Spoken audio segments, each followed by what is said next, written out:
Hello and welcome to a drawing demonstration. It has a bit of a Halloween theme to it, and I just wanted to show you that, well, it doesn't matter what you draw, you will still use the same process of creating shapes, broad overall shapes, and then work your way down through them. So this little guy is just a kind of fun little ghost. He's hanging on my studio wall right now. He's got pretty basic shapes, kind of a bit of a worried expression. But I'll show you how easy it is to create this shape for yourself and work through it. So he has just a circle. When I'm looking at broadest shapes, it's a circle for a head. He's got pretty basic shapes here.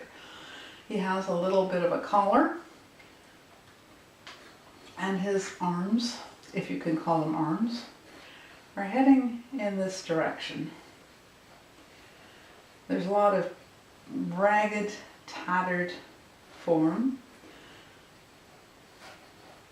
He's got basically a triangular shape to him, almost bat-like. So I'm putting in those, and I'm going to actually run right off the page with that. As with everything, you know the light direction. Once you know your light direction, everything's going to fall into place, and it's going to help you put your form in more effectively. So I'm going to start refining the lines a little bit more. I often do this with straight lines. I know exactly the shapes I want. Well, give them a little expression. It's going to have eyes, circular, oval eyes. Expression is formed by muscles in the face, and depending which way they are either contracted or relaxed will provide expression within the face. This guy, these muscles in the front of the forehead would come into play to give him a slightly worried look. We can work on a kind of Jack Skeleton type look. He's has a little issue with his mouth. We know the light is coming from this direction, so our shadows are going to be on this side. So we're just going to block those in really lightly. We know where that core is going to be. We start filling in where part of the collar is. It's very much shredded, and it's going to impact the shading against the neck. The pencil I'm using here is pure graphite. It's just a block of graphite. It's a Pitt pencil by Faber Castel, and I can use either the broad side, like I showed you, to fill in shadow, or I can get more detail with it. With this guy, because he's a ghost, he's slightly see-through, so whatever he is placed against, you're going to be able to see the shadows of whatever is behind him. The folds of the fabric that make up his structure will be lighter. They'll make up the bulk and provide some of the form depending on how the drapery is arranged. And if a piece of material overlaps, it's going to give, in this case, a whiter background than being able to see right through him, or maybe it's a her. A little bit of shading. It's the same as creating a sphere. If you have a round shape, you're going to be guided by the direction of the light. Like I say, I can completely block that in.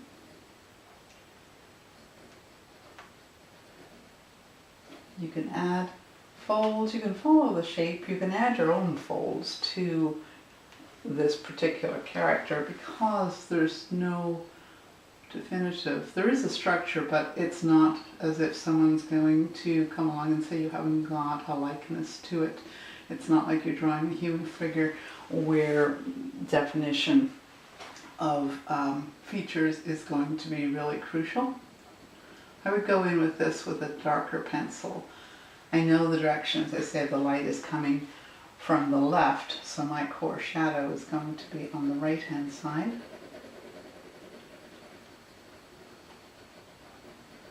Just continue to create that. I get those eyebrows a little bit of definition. Yeah, maybe a slightly worried look. I know some of my core shadow under here, the background showing through, needs to be shaded just to get a little bit of form. I'm not going to give a lot of definition on this. Where his head meets the fabric of his neck, if he has a neck, or she. We'll call it he for now, just because. So we're going to continue to create form around this.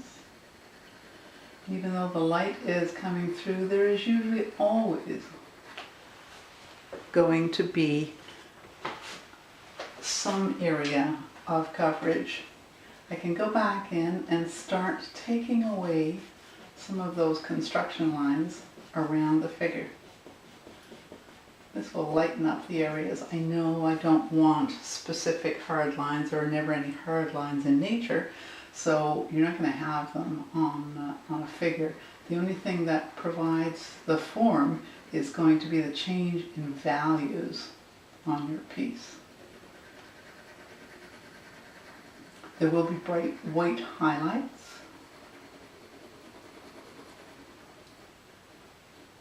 But ultimately it's the change in value that is giving the form through one side being darker than the other. And I'm going fairly quickly with this. And we'll continue to build highlights and shadow. And then pull out my brightest whites, my lighter areas with a kneaded eraser as I go.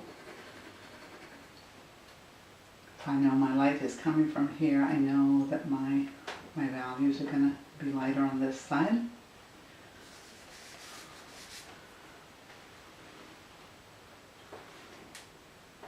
Let's give him his other eye.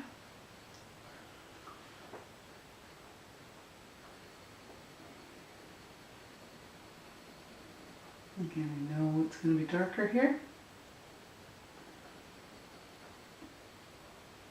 Let's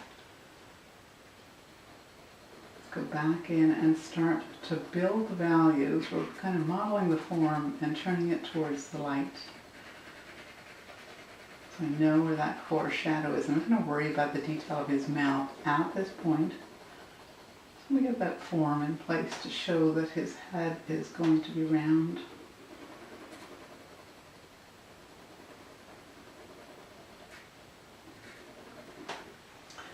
You know, little highlights around his eyes.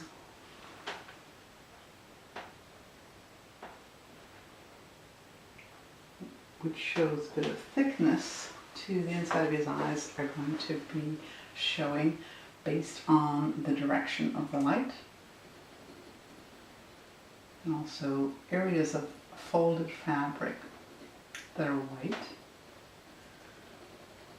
are going to appear lighter than areas that are in shadow.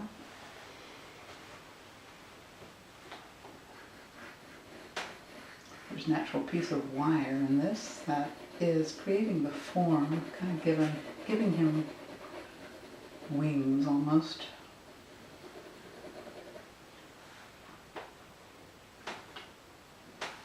I'm going to go to a darker pencil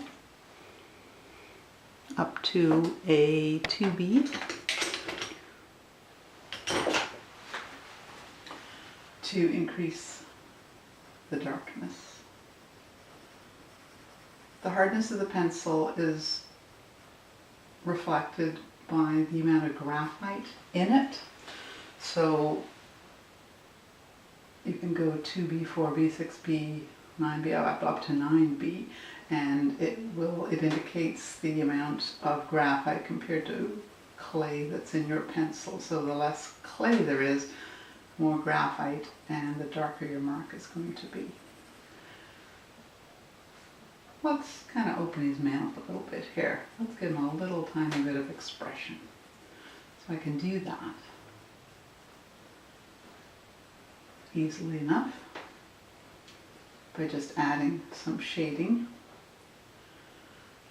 You know, I know the direction of the light is coming from the left. So this guy has got little stitches around his whole mouth. So what I'm going to do is shade on the stitch side a little to give it some definition. I still want it to be a fairly distinct mark.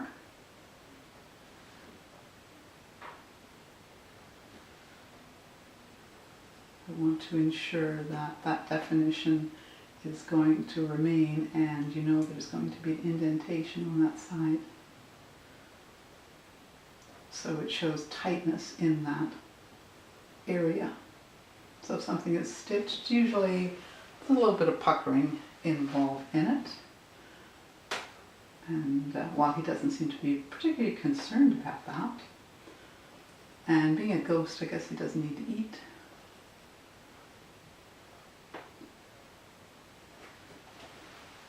So generally you just keep building values, building your form. So I'm going to increase that core shadow. I know it's the same way as building any kind of sphere, and building that shadow to give definition. And I know where it meets the fabric at the base of the head. It's going to be a darker area.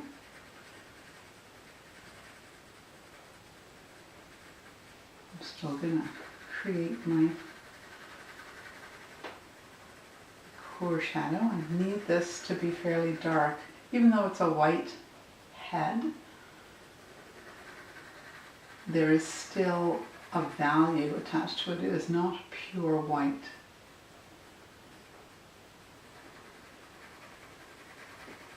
It's going to be lighter by the time I build up my shadow side.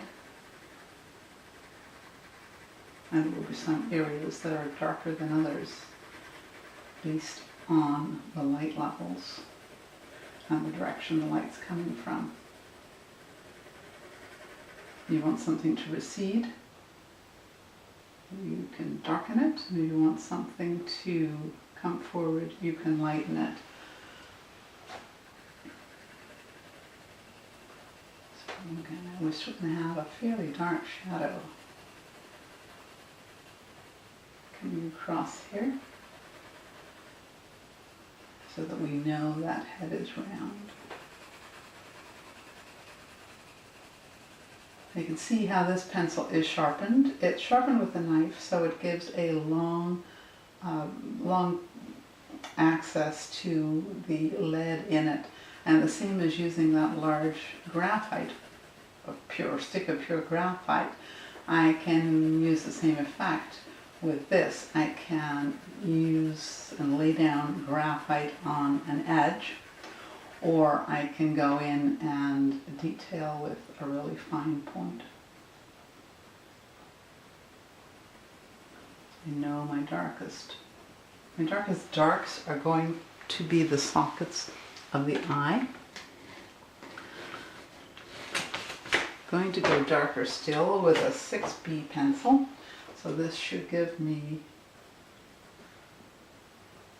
one of the darkest layers. So I know I want to touch up areas that are going to be in shadow. I have to increase the darkest areas to make those values pop out. Values are what make or break your drawing.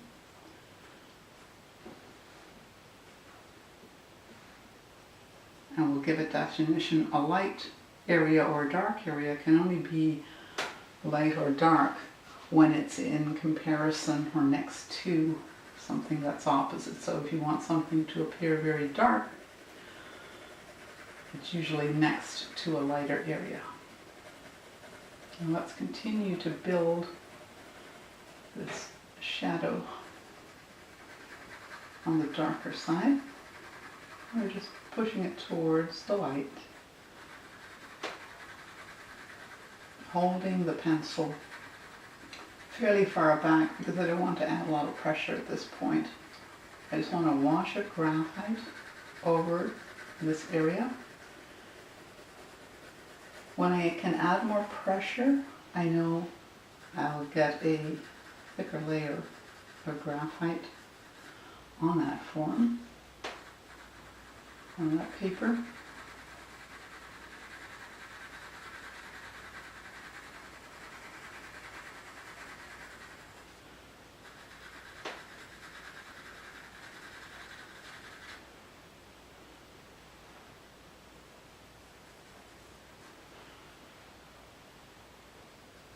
I can continue down the body and see exactly where my shading is going to be. We're not going to worry too much about this right now.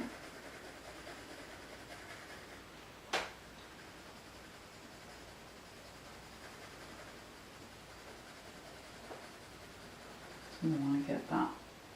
We want to get that head round. We want to see where those shapes are going to be on that. And where your darkest darks are going to be.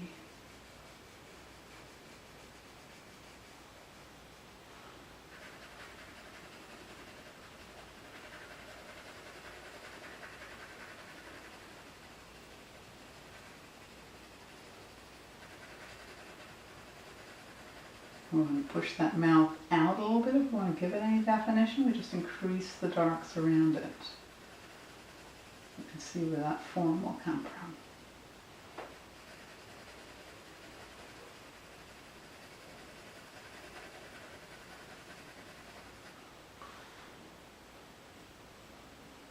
I want to really define those darks, those hollows of the eye.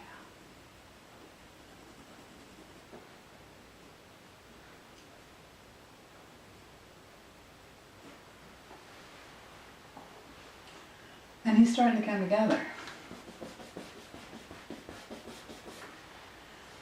You can continue to spend time on it.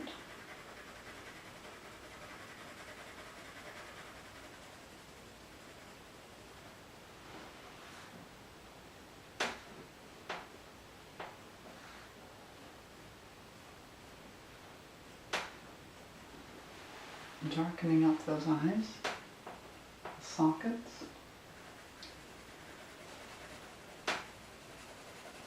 And the shadow area, the shadow side of the head.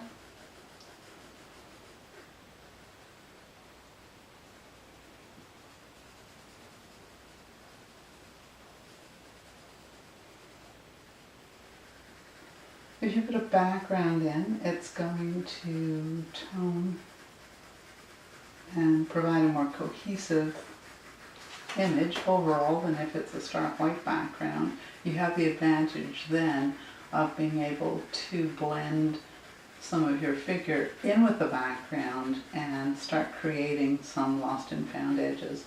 Lost and found edges really are just hard edges or areas that blend in with the background and the focal points so that it's difficult to distinguish where one starts and the other ends. And we can do that a little bit on this side. So if we create this as the darker section of the drawing, we know that this side of the head is darker too. So if we create the background to be of a similar value, we can either decide to where the definition is going to come, such as we know that the section that forms the wing of the figure is going to be lighter, a lot lighter in value than this side. But we can continue that blending so that the side of the head is going to be a similar value to the background.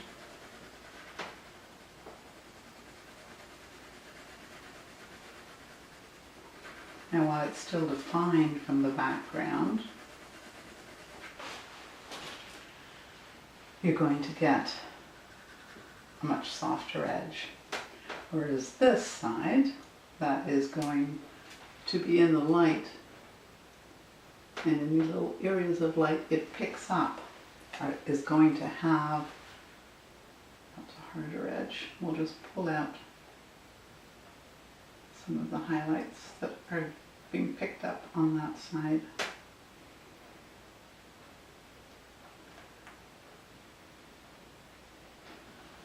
A kneaded eraser is perfect for doing this. You can also do something similar on the light side of the stitches of the mouth.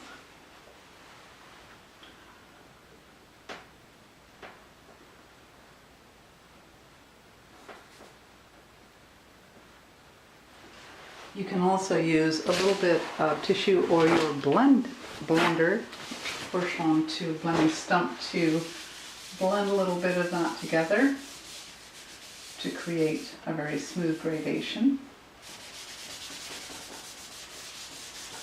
for your piece overall. You would blend usually towards the end of your drawing because blending pushes the graphite into the drawing itself and it becomes more difficult to build once you have done that because you're compromising the tooth of the paper a little. So I know where my highlight's going to be here. So I can take that out. This is where your eraser becomes your drawing tool. It's not a corrector of mistakes. It's a drawing tool. So create a little bit of highlight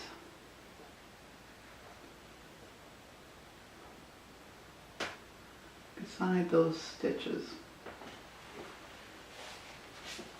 Don't want to make it fully defined.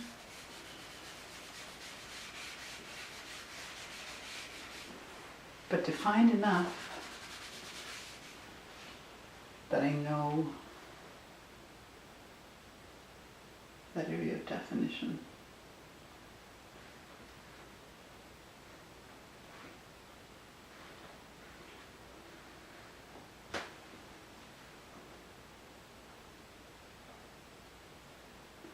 So now, once you've got your base in place, you can start going in and refining the detail. This is where all those little fiddly bits come into play, where you can start pulling out minute detail, adding any hard edges that you need to.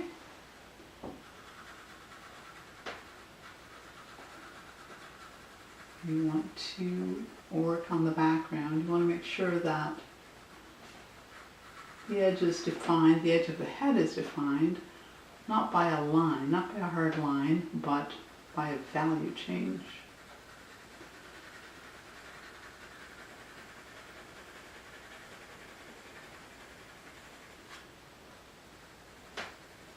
You know you're turning the form more. It's going to be darker as it gets towards the bottom, towards the neck area. Do you want enough definition to know where a highlight is coming?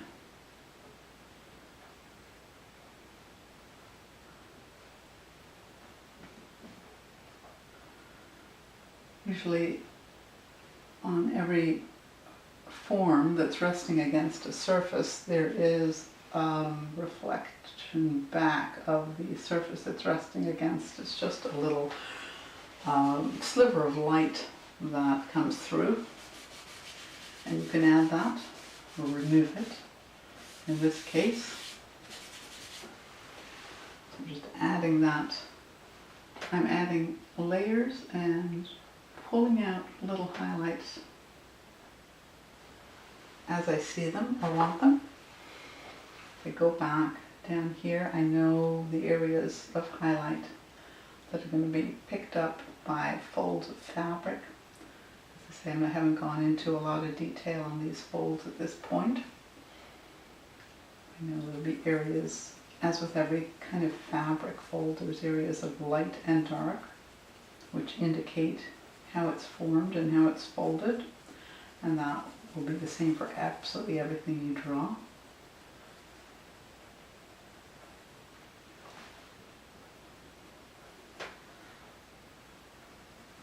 Go back and reinforce that eye socket so it's dark.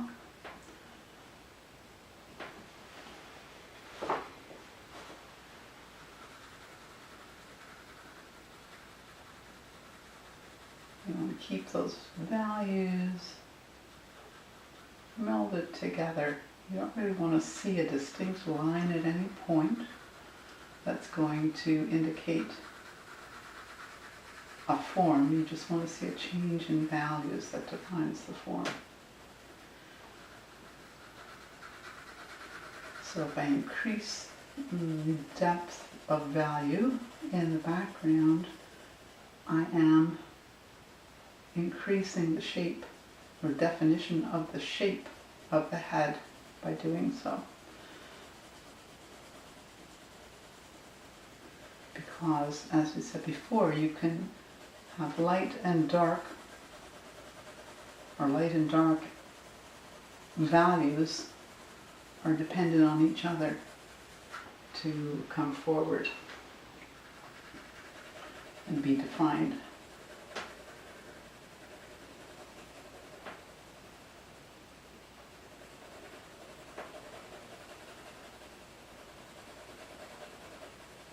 Because my shadows on this figure are not really strong, part of me is kind of making it up a little bit as I go along. And as the artist, you can create that as long as your values are right and your shapes are correct. You can build and create form and model light as you want it.